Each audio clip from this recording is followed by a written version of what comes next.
Baksamoo dambi dolloo biyya koo dambi baksamoo dambi dolloo biyya koo. Maqaan koo Obsaa Shifarraan jedhama.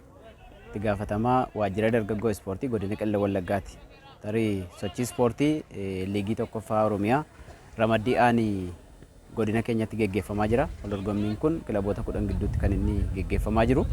Guyyaama waldorgommiin kun akka geggeeffamuuf kilaboonni kun asitti ramadan irraa ka'ee qophiiwwan adda addaa sadarkaa godina keenyaatti gochaa jirra. Kanaaf sadarkaa godinaa irratti koreewwan adda addaa dhaabuudhaan yoo xiqqaate koree gosa 11 dhaabnee waliigalaan hojjechaa kan turre ta'uu isaati. Kana biraan akkuma amma ilaalaa jirtan dirreen istaadiyoomii bulchiinsa magaalaa Dambidolloo haara'eeti kan inni jiru jechuudha. Kanaaf haaromsa isaarraa ka'ee magaalaa keessa qulqulleessuu wal qabatee naannoo manneen sireetti manneen nyaataatti qulqullinni akka eegamu gochuudhaaf hojii bal'aadha kan hojjechaa turre jechuudha. Naasir Hussein Mokonnin jedhama.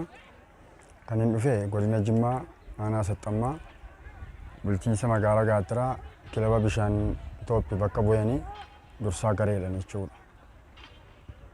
Dhufaatiin keenya yeroo dhufnu dhuguma akkaataa nuyi itti dhagaa dhufne gara Dambidolloo kana baay'ee sodaachisaa yookiinis immoo iddoo nageenyi hin jirre namootuma as keessa jiraataniif iyyuu baay'ee waan sodaachisu fakkaatee nutti mul'ate. Amma sadarkaa maatiin gara sanan deeminaa kilabichi taphichaaf amma jedhuttidha jechuudha kan itti dhufne. Garuu immoo gaafa dhufnurraa kaasee iddoo kanatti wanta argaa jirru faallaa kanaati jechuudha. Kunis maa inni gaafa Jimmaatii kaaneera jennurraa kaasee komaandi poostiin kaa'amee nu hordofu guyyaa guyyaatti nu guyyaa lama karaa bullee dhufne gaaf tokko gimbii bullee dhufne gaafa lammaffaas geenye jechuudha. Amma kana komaandi poostiin sun saatiitiin daqiiqaatiin nu bilbilaa turan jechuudha. Akka maatiitti achi baay'ee nu simatanii yuunivarsiitii gad bu'anii makiinaa isaaniitiin nu simatanii yeroo seennu simannaatiin galle jechuudha.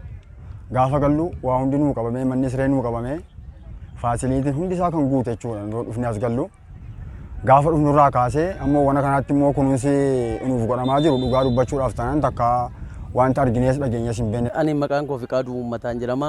Kanan dhufee kilabii bulchiinsa magaalaa Mandii bakka bu'ee magaalaa Mandii irraan dhufee akkuma beekamu ani dursaa garee abbaa deemsa leenjii fi ol dorgommiiti. Yeroo gara magaalaa Dambidolloo dhufnutti haalli simannaa nuuf ta'e haala gaariin waan nuuf godhaniif waan ajaa'ibaa kan akkaataa itti dhaga'aa turreef magaalaa Dambidolloo akkaataa itti dhufnee